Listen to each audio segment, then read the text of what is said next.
Shalom, irmãos. Vamos dar continuidade ao nosso estudo. É muito bom, né, nós podermos estarmos juntos estudando a Brit Hadashah, né, o Novo Testamento. E é tão maravilhoso, irmãos, vermos como toda a palavra de Deus está conectada. A palavra de Deus, ela é toda ligada. Então não há como, né, uma pessoa que realmente conhece a Cristo, que realmente conhece a sua palavra, dizer que o Antigo Testamento, né, ou o Pentateuco, o Torá, os 5 livros, né, da Bíblia, lá os primeiros, não há como a pessoa dizer que já se passou, que não existe mais, né, que agora é o novo, é só o Novo Testamento, porque nós vemos que a palavra, ela se encaixa, toda a palavra, ela está conectada, e isso é lindo, isso é perfeito. E nós vemos que no Novo Testamento, a Brit Hadashah, ela é possível de entender e de alcançar as pessoas só com o Novo Testamento, para a sua conversão, para a sua salvação, mas para um pleno entendimento do reino de Deus, da palavra como um todo, entendimento dos planos do eterno, do seu caráter, dos seus princípios. É necessário você conectar a palavra, os livros da Bíblia, os profetas, porque tudo está conectado, e nós vemos que Yeshua, ele sempre ali está citando a Bíblia, citando o Antigo Testamento, a Torá, os profetas. Ele faz uso o tempo todo dessas conexões, dessas passagens, para poder responder os fariseus, para poder questionar o povo quando ele é também questionado, para poder lutar contra o próprio Satanás lá no deserto. Ele usa a palavra, a Torá, que era o que eles tinham, né, o que eles estudavam. Não existia a Brit Hadashah, não existia um Novo Testamento naquela época, então era a base do ensino de Yeshua, era o Antigo Testamento, eram as leis, eram os profetas, mas como nós sabemos, Yeshua veio ensinar, tornar essa lei plena nele, porque ele veio ensinar e nos capacitar a cumprir essa lei, nos capacitar como? Porque não somos capazes, né, por nós mesmos, mas somos capazes através do sacrifício e da graça dele, do sacrifício dele, do caráter dele. Ele nos ensina e nos capacita, assim, buscar obedecer às leis dele. Não é que não precisa mais obedecer às leis, mas agora ele nos capacitou, ele é o nosso modelo para que nós possamos imitá-lo, porque ele cumpriu toda a lei, ele cumpriu toda a palavra. Então nós temos que buscar também imitá-lo, sermos fiéis, sermos obedientes a essa palavra, porque muitas das vezes a gente ouve pregações de pessoas falando: tem que obedecer, você tem que obedecer o quê, né? Obedecer a Deus, obedecer Jesus, mas ao quê? Ao que está escrito na palavra, ao que está escrito no Antigo Testamento, porque é nela que Yeshua se baseia, porque ela foi entregue por Deus. Então o Pai, né, e Yeshua é totalmente submisso ao Pai, então ele não anularia nada que o Pai fez. E essa lei é entregue pelo Pai. Obedecer essa lei e obedecer ela olhando para Yeshua, como ele o fez, como ele nos capacitou a obedecer, porque através da graça nós temos agora possibilidade, sim, de também praticar a lei, porque antes não era possível, mas através da graça dele, do perdão dele e do amor, temos que procurar nos aperfeiçoar a cada dia. Glória a Deus por isso. Então, hoje nós vamos estudar Mateus 20. Mateus 20. E nós vemos uma questão muito interessante que fala sobre a generosidade de Deus. Yeshua sempre usa parábolas, né, para falar das coisas do reino. E nós vemos que no contexto hebraico era normal usar-se parábolas também. E Yeshua também faz uso dessas parábolas para ensinar o povo. E vamos ler aqui a parábola que começa aqui no capítulo 20. Porque o reino dos céus é semelhante a um homem, pai de família, que saiu de madrugada a assalariar trabalhadores para sua vinha. E ajustando com os trabalhadores a um dinheiro por dia, um denário, né? Que equivalia a um salário romano de um dia. A diária, como se fosse assim, né? Mandou-os para sua vinha. E saindo perto da hora terceira, se eu não me engano, às 9 horas, viu outros que estavam ociosos na praça. E disse-lhes: ide vós também para a vinha, e dar-vos-ei o que for justo. E eles foram. Então ele contratou os primeiros lá no horário da manhã, né, mais cedo, e depois voltou para contratar, achou outros e contratou também lá para as 9 horas. Saindo outra vez, perto da hora sexta e nona, fez o mesmo, encontrou mais pessoas em outros momentos. E saindo perto da hora 1/10, ou seja, já no finzinho ali do expediente, ele encontrou outros que estavam ociosos, sem fazer nada. E perguntou-lhes: por que estáis ociosos todo dia? Por que vocês estão aí todo dia assim, sem fazer nada? Disseram eles: porque ninguém nos assalariou, ninguém nos contratou, ninguém nos chamou. Estamos aqui porque não houve quem nos chamasse. Diz-lhes ele: ide vós também para a vinha e recebereis o que for justo. Então, o dono da vinha chamou-os mesmo assim, porque eles estavam ali e o dono da vinha quis os ajudar. E aproximando-se a noite, diz o senhor da vinha ao seu mordomo: chama os trabalhadores e pague-lhes o jornal, começando pelos derradeiros até os primeiros. Pague-lhes o salário, né, começando dos últimos que vieram até os primeiros. E chegando os que tinham ido perto da hora 1/10, receberam um dinheiro cada um denário, né, um salário de um dia, diária. Vindo, porém, os primeiros, cuidaram que haviam de receber mais do mesmo modo receberam um dinheiro de cada um, um denário de cada um. Então, os últimos lá que chegaram mais tarde receberam o denário que ele já havia combinado desde cedo com os outros lá, um denário. E ele deu para esses últimos um denário.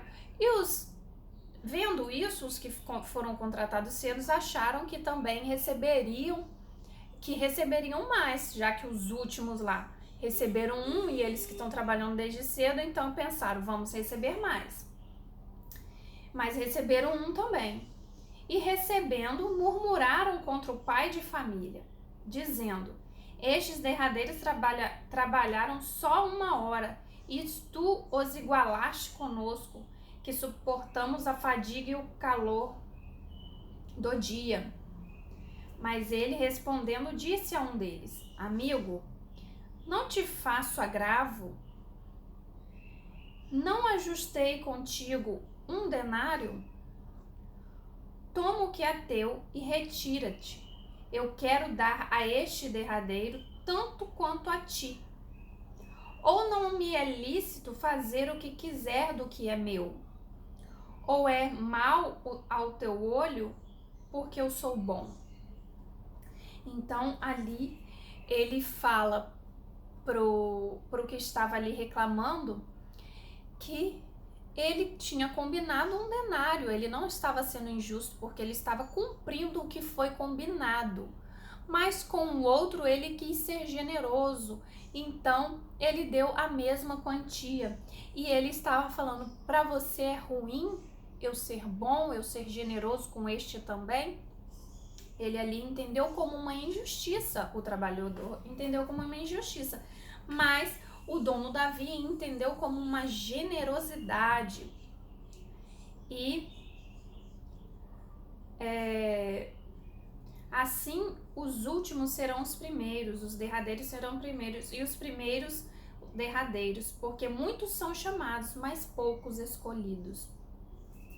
Irmãos, nós vemos aqui uma situação que aos nossos olhos, a nossa justiça que nós temos hoje, facilmente faríamos esse mesmo comentário, porque você é chamado lá para trabalhar, vem uma pessoa no final do expediente, trabalha um pouquinho e recebe o mesmo que você. Eu, certamente, com o meu entendimento anterior à palavra do Senhor, eu iria achar injusto. Eu iria reclamar, poxa, mas eu trabalhei aqui o dia todo, essa pessoa chegou agora, né? Como tem um ditado, chegou agora já quer andar na janelinha, já quer o melhor, já quer. Mas ali nós vemos que a própria palavra diz que a nossa justiça é trapo de imundícia. Nós não somos justos, nós não temos noção da justiça e da generosidade de Deus, que é completamente diferente da nossa. Nos foi ensinado uma justiça corrompida, grega, romana, uma mentalidade que não entende a mentalidade do Senhor. E a palavra nos ajuda a entender isso.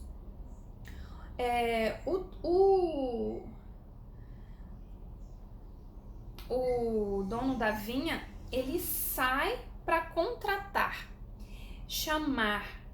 Ele vai atrás, busca e resgata. O que é isso, irmãos? É o próprio dono da vinha, né? Deus mandando, indo atrás, indo buscar os trabalhadores. A palavra ali não fala em nenhum momento que ele precisava desses trabalhadores, mas que ele foi contratar.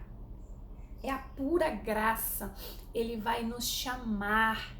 Por que ele vai nos chamar? Ele encontra a gente ociosa, como ele encontrou aqueles trabalhadores ociosos. Eles não tinham destino, eles não tinham ideia do que fazer, eles não sabiam como ou para quem fazer. Então é assim que Deus nos encontra, ociosos, perdidos no mundo, e Ele nos chama, nos resgata. Por quê? Porque Ele não precisa de nós para trabalhar, mas Ele quer nos ajudar com sua generosidade. Ele quer nos resgatar. Ele tem o desejo de nos beneficiar, de nos ajudar, assim como esse dono da vinha, que foi atrás e viu que os trabalhadores estavam ociosos e os chamou. Ele encontra os ociosos e os chama. Ele encontra ali em vários horários diferentes e paga a mesma quantia. Por isso nós não podemos questionar, porque ali gera uma polêmica e nós não podemos questionar, porque muitas vezes nós somos levados a pensar assim, poxa, eu tô toda a vida na igreja, eu tô servindo, tô fazendo, e agora chegou um novo convertido e Deus, abençoou a vida dele de uma forma que todo mundo tá vendo, de uma forma poderosa. Que injustiça, talvez podemos pensar em algum momento lá no nosso interior isso, né? Somos assim, somos humanos e precisamos ser curados e tratados, e muitas das vezes somos levados a pensar assim. Uma certa inveja que vê o que o outro tem, o que o outro conquistou, e a generosidade que Deus deu para o outro, pensando que Deus não o deu o mesmo e que pode ser injusto. Nós temos que agradecer pelo que já temos, pelo nosso chamado, porque só o fato de Ele nos chamar para trabalhar na vinha, independente do horário, independente da idade, independente de quando Ele nos chamou ou de quando nós o ouvimos chamar, né? Independente disso, nós já somos privilegiados e já temos motivos suficientes de agradecer por ter sido chamado para essa vinha, chamado para trabalhar nessa vinha e de ganhar o salário justo independente do horário, independente de quando, independente de se Deus vai ser mais generoso ainda com um outro que ele decidiu, porque Deus sabe de todas as coisas. Às vezes aquela generosidade é para manifestar a graça, é para manifestar o poder de Deus na vida daquela pessoa, o poder de transformação, é para a glória dele, é para o nome dele ser exaltado, para que todos vejam e se convertam, né? Porque às vezes a vida de uma pessoa que tá lá em pecado, ela entra na igreja e Deus abençoa tão poderosamente que aquilo chama a atenção aos olhos das pessoas e as pessoas veem realmente Deus é bom e vão também buscar essa vinha, né? Vão buscar. Então, não podemos questionar os métodos e a generosidade de Deus.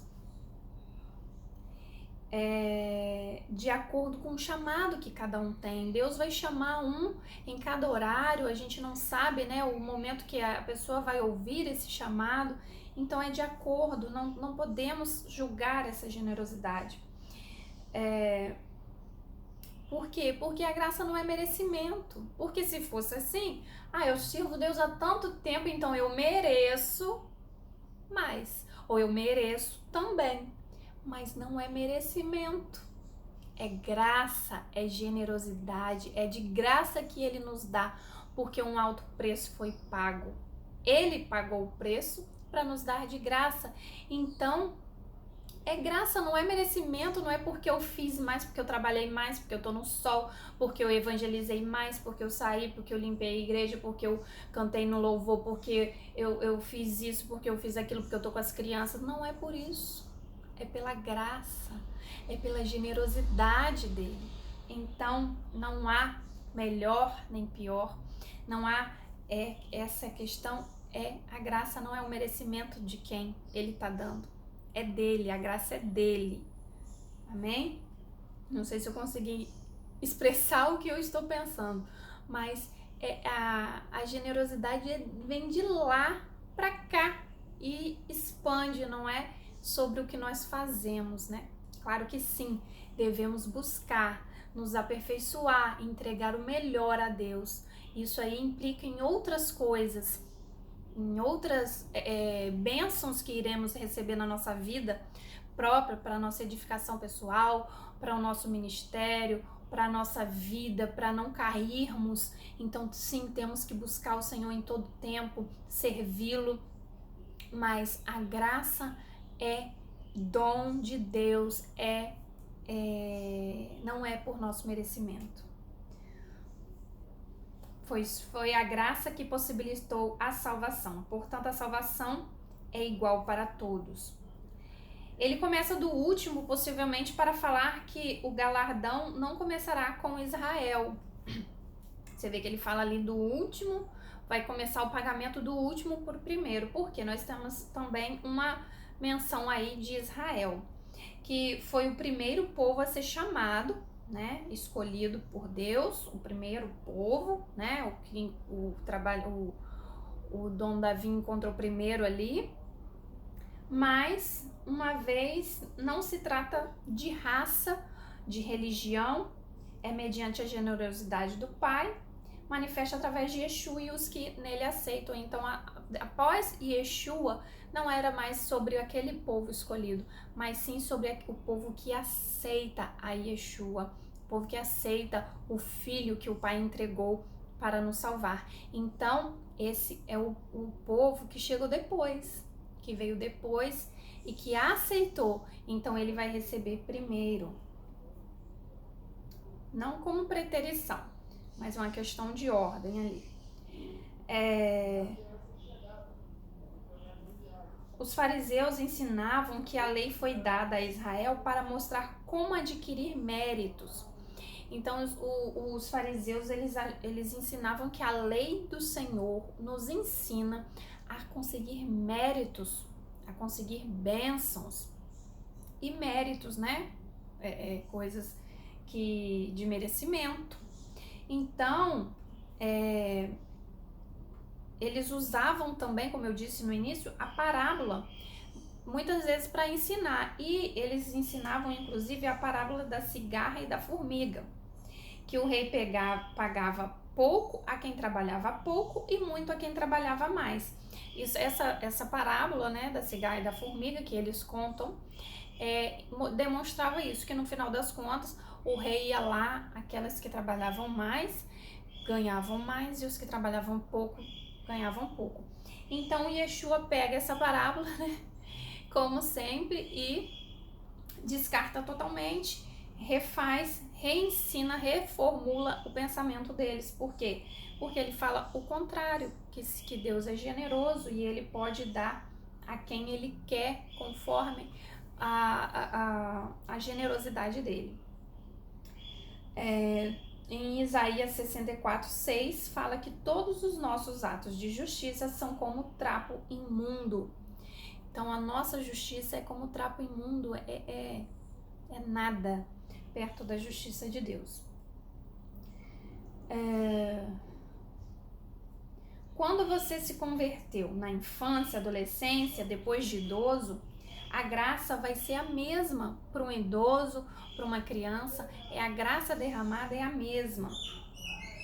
E ainda a palavra diz em Joel 2:25, restituirei os anos consumidos pelo gafanhoto, os anos roubados e perdidos. Então, mesmo que você foi chamado, ouviu esse chamado mais velho, a graça alcançou a sua vida, ele promete restituir esse tempo que você perdeu, esse tempo que você não estava diante dele, esse tempo que foi consumido pelo gafanhoto. Ele restitui, ele acelera os tempos, ele acelera o seu chamado, ele acelera os seus dons. Então, basta buscá-lo, né? Pedir e dar-se-vos-á, pedir coisas espirituais. Se o pai, né, como a palavra diz, se um pai que é mau, um pai humano, né, que é mau, dá bons presentes aos seus filhos, que dirá o pai que está no céu. Então ele, se a gente pedir esses presentes, essas dádivas, que é restituição do tempo perdido, que nós perdemos com o mundo, praticando coisas que não eram legais, praticando pecados, perdendo o nosso tempo, perdendo o nosso chamado, ele nos dá o Espírito Santo, ele nos dá dons, ele nos restitui, ele nos acelera, amém? Não podemos nos ofender com a bondade de Deus, já comentei. Ah, mas fulano merece mais, ou tanto, esse aí eu já falei, né? Então não devemos ter essa inveja do nosso próximo, porque nós não sabemos os propósitos de Deus para a vida de um e para a vida de outro, os planos de Deus para a vida de um e para a vida de outro. Às vezes Deus vai usar a vida de uma pessoa dando tanta generosidade que aquela generosidade de Deus vai servir para converter várias outras pessoas para a glória do nome dele. E a sua vida tem um outro propósito, talvez a sua vida vai ser usada para mostrar a sua resiliência, a sua persistência, a sua fidelidade ao Senhor, a sua busca constante, independente de você estar recebendo bênçãos, independente de você estar, né, em destaque, porque a palavra de Deus, ela é perfeita, e as promessas de Deus e o chamado para cada um é perfeito, é de acordo com o que ele planejou para nós. Então nós não podemos ficar preocupados com isso. Deus vai nos usar, nos chamar de acordo com a vontade dele. E tem um chamado específico para cada um, não adianta, não precisa ter inveja. Sabe por quê? Porque Deus já fala os trabalhadores são poucos, a colheita já está pronta, já está cheia, mas tem poucos trabalhadores, então nós temos que dar graças quando nós vemos um outro irmão da gente crescer, um outro irmão ser abençoado, porque Deus promete sim bênçãos para todos, né? Mas um outro irmão ser abençoado, nós temos que dar graças, um outro irmão buscando, servindo com seu dom, e esse irmão, ele está sendo chamado assim como você, e tem espaço para todos, tem trabalho para todos, para cada um, conforme o chamado que Deus estabeleceu, não precisa se preocupar com o chamado do outro. Se o chamado do outro às vezes está chamando uma atenção, porque existem certos chamados que vão chamar, né, entre aspas, atenção, não que nós queremos atenção para nós queremos chamar atenção para o nome de Deus, mas existem chamados, existem ministérios que vão chamar atenção, perdão, e existem alguns ministérios que vão trabalhar ali dando todo o suporte. Então não se preocupe, o salário está garantido para todos. Acho que eu tô falando demais, chega, eu tô tossindo, meu Deus. Então vamos continuar aqui na leitura. Falamos da... Aí ele continua aqui, né? Passa essa questão da parábola. E subindo Jesus a Jerusalém, chamou de parte os seus 12 discípulos e no caminho disse-lhes: Eis que vamos para Jerusalém, e o Filho do Homem será entregue aos príncipes dos sacerdotes e aos escribas, e condená-lo-ão à morte. E o entregarão aos gentios para que dele escarneçam, e o açoitem e crucifiquem, e ao terceiro dia ressuscitará. Então se aproximou dele a mãe dos filhos de Zebedeu com seus filhos, adorando-o e fazendo-lhe um pedido. E ele diz-lhe: Que queres? Ela respondeu: Dize que estes meus 2 filhos se assentem, um à tua direita e outro à tua esquerda, no teu reino. Jesus, porém, respondendo, disse: Não sabeis o que pedis. Podeis vós beber o cálice que hei de beber? E ser batizados com o batismo com que eu sou batizado? Dizem-lhe eles: Podemos.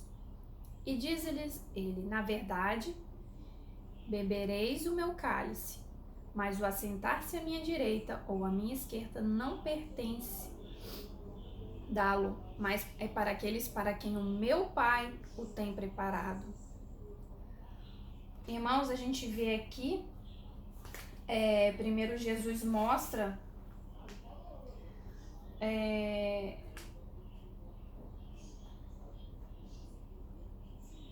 dois povos fazendo parte da sua crucificação. Porque aqui ele fala: Eis que vamos para Jerusalém, e o Filho do Homem será entregue aos príncipes dos sacerdotes e aos escribas, né? Ou seja, o povo de Israel, o povo que era ali da descendência de Abraão, Isaac e Jacó, né? E o entregarão, então, esse povo.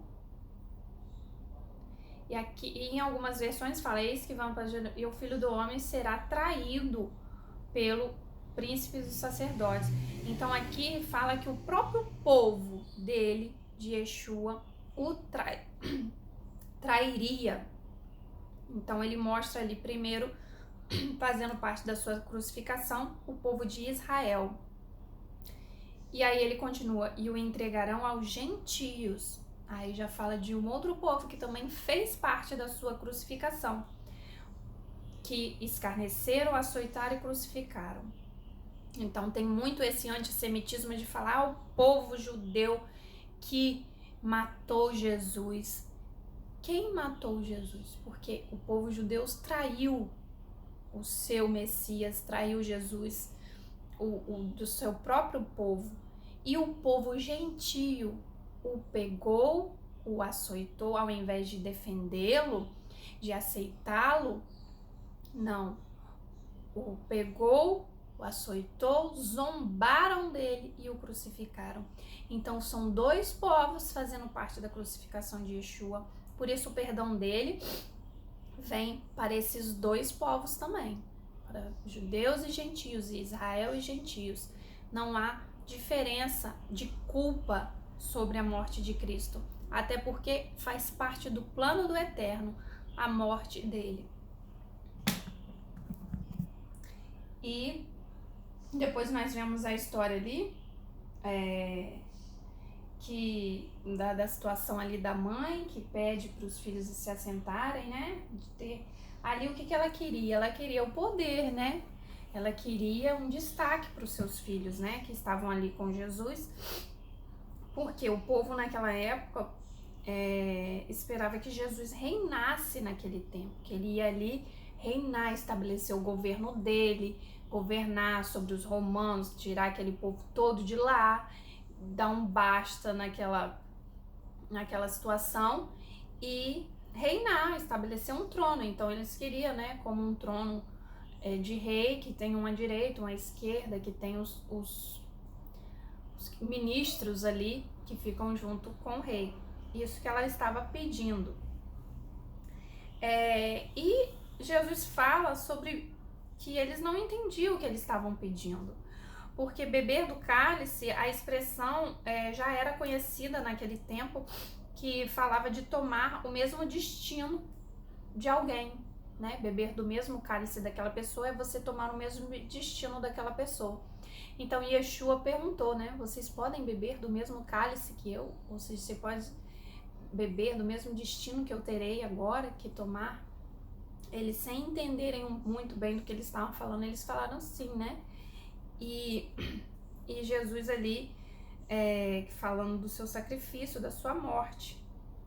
E eles realmente beberam desse cálice, porque eles morreram e foram martirizados assim como Jesus, né? E eles foram martirizados por Cristo.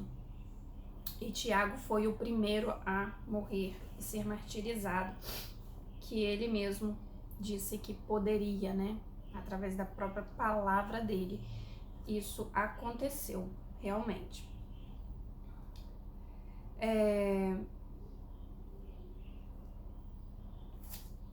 E aí, Jesus ele deixa claro também a soberania do Pai, ou seja, que Deus é soberano e que ele está submisso ao Pai, que ele obedece ao Pai. E diz que quem vai decidir essas questões de governo é o Pai que está no céu. E ali a gente vê uma questão da competição humana e da preocupação com o status, com a posição, com o poder. Nada mais real e nada mais comum, né, nos dias de hoje.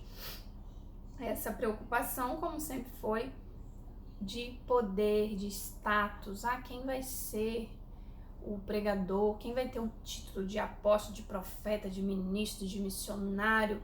As pessoas preocupadas com nomes ao invés de estar preocupado com o relacionamento com Deus, com títulos. E não é isso que ele está preocupado. E Deus ali mostra, e Yeshua mostra ali o reino de ponta cabeça, ou seja, o reino ao contrário. Por quê? Ele continua aqui. E quando os 12 ouviram isto, indignaram-se contra os dois irmãos, né? Os 12 apóstolos ouviram e falaram, ué, o que é isso? Estão passando à nossa frente, tá pedindo ajuda da mamãe, e porque era uma competição que se tinha ali, né? Querendo ou não, os apóstolos estavam ali preocupados com essa questão ali que ele levantou.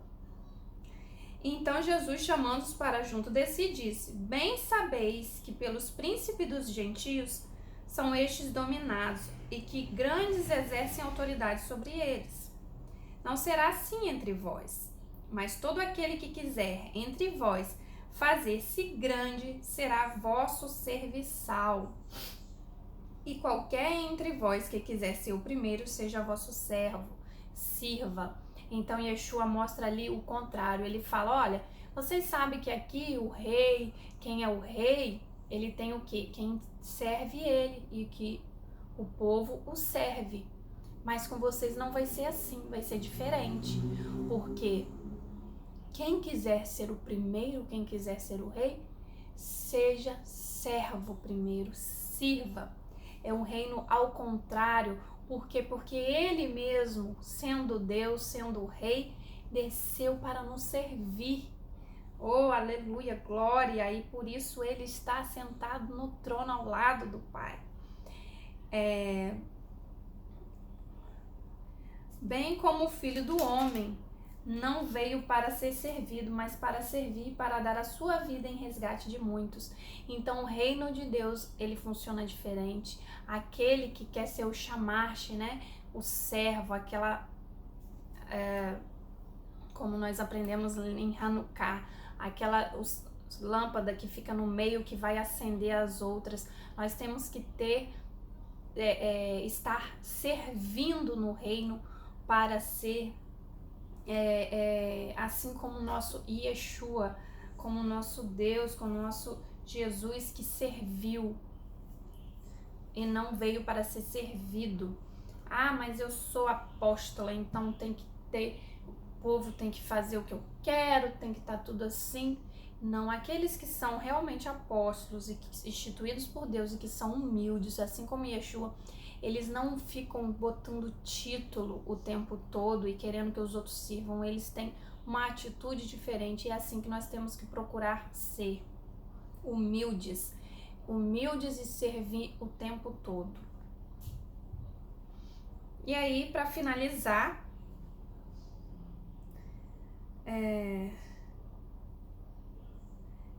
aí tem a questão também, né, para a gente entender melhor, o líder de uma casa, que é o pai, é o que mais trabalha, não é?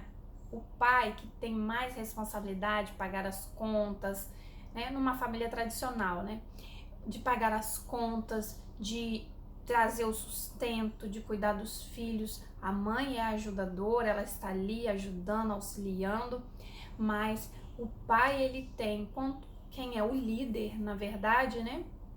Como hoje as famílias estão um pouquinho diferentes, vamos colocar a questão, quem está ali na liderança é o que mais tem responsabilidade, é o que mais é cobrado, é o que mais entrega o serviço, é o que mais serve, né? Ele serve a comida, ele serve, né, com o seu trabalho. Então é assim que é o reino do Senhor. E os dois cegos de Jericó, finalizando o capítulo 20, no versículo 29, e saindo eles de Jericó, seguiu grande multidão. E eis que dois cegos assentados junto ao caminho, ouvindo que Jesus passava, clamaram dizendo: Senhor, filho de Davi, tem misericórdia de nós.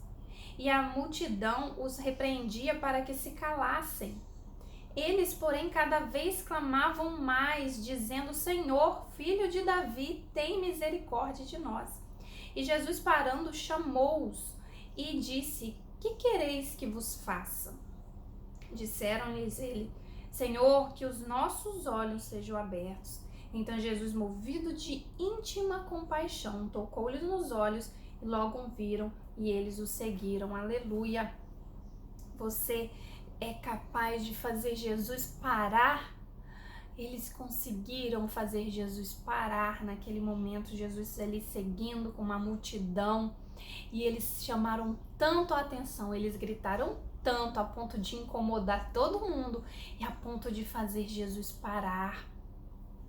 Oh, meu Deus!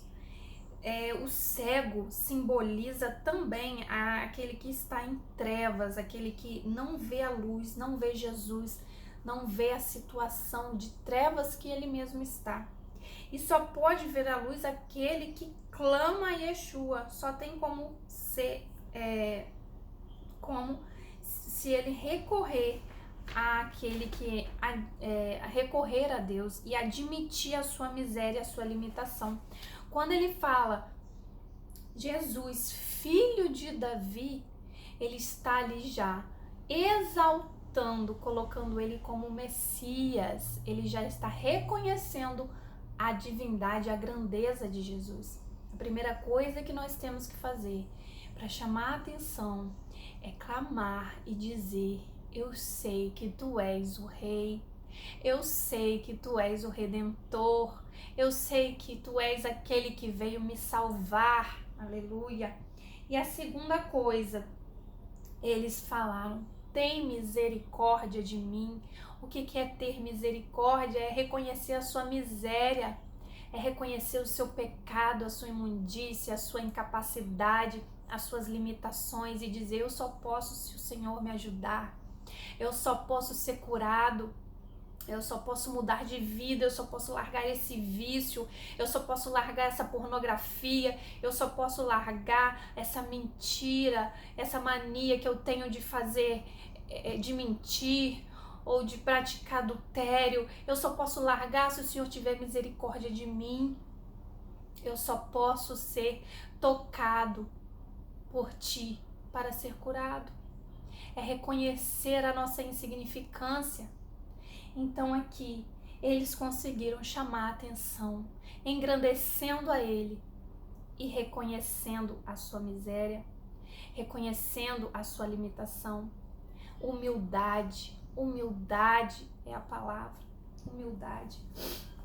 Então Jesus olhou para eles, virou-se, parou e chamou. O dono da vinha chamou agora ele me chamou, ele me encontrou e disse: o que quereis? O que você quer que eu te faça? E eles tiveram a resposta. Para quem está em trevas, ele tem que ter a resposta: eu quero ver a minha insignificância, as minhas trevas, eu quero ver o meu pecado, eu quero ver. Porque quem está em trevas, quem é cego espiritualmente, ele não vê o quanto ele está emaranhado no pecado, o quanto ele está em trevas, o quanto ele está perdido. E quando Jesus abre os nossos olhos, nos mostra, a gente consegue ver o quanto nós precisamos dele. E podemos olhar com o toque dele, nós podemos olhar a face dele. E quando a gente olha a face dele, a gente se quebranta, a gente se humilha, porque a gente reconhece que ele é perfeito, que ele é bom. Aleluia, glória seja o nome do Senhor.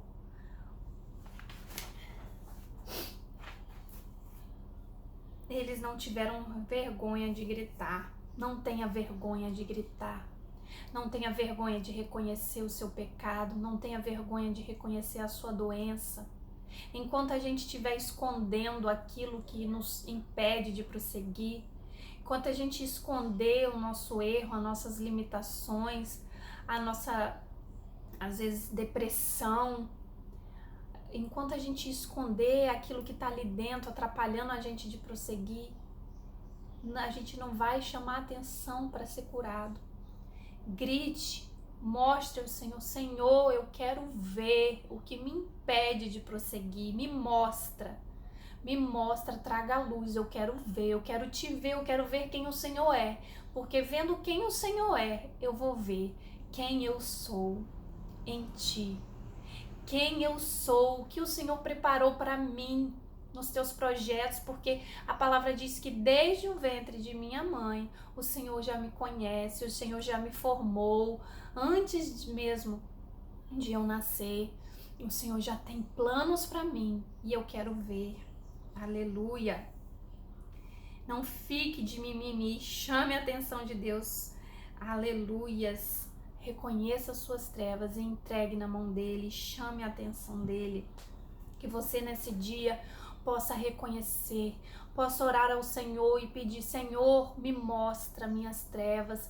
Senhor, se você é uma pessoa que ainda não se converteu, fala: Senhor, eu quero ver, eu quero gritar e chamar a tua atenção, porque eu quero ver tamanhas trevas que eu me encontro, porque às vezes a gente se acha o suficiente, se acha santo, se acha bom o suficiente, independente. Eu consigo meu dinheiro, eu consigo minha vida, eu consigo dar jeito em mim, eu não tenho vício, eu não tenho...